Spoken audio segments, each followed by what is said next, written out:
நம்ம இன்னைக்கு ஒரு குட்டி கதை பார்க்க போறோம். தலைப்பு இரண்டு பூனைகளும் குரங்கும். ஒரு காலத்தில் இரண்டு பூனைகள் ஒரு ரொட்டி துண்டை கண்டுபிடித்தன. இருவரும் அதை சாப்பிட விரும்பினார்கள்.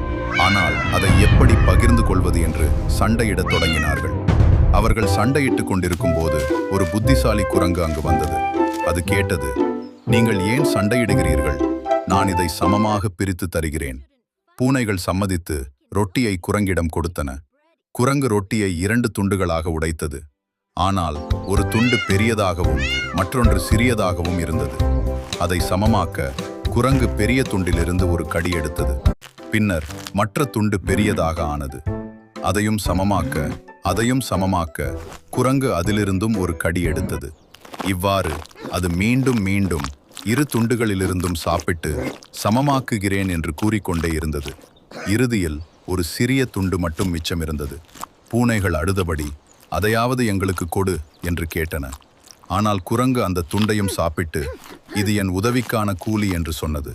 பூனைகள் தங்களது தவறை உணர்ந்தன. அவர்கள் சண்டையிட்டதனால் எல்லாவற்றையும் இழந்துவிட்டனர். கதை பொருள்: சண்டை இழப்பை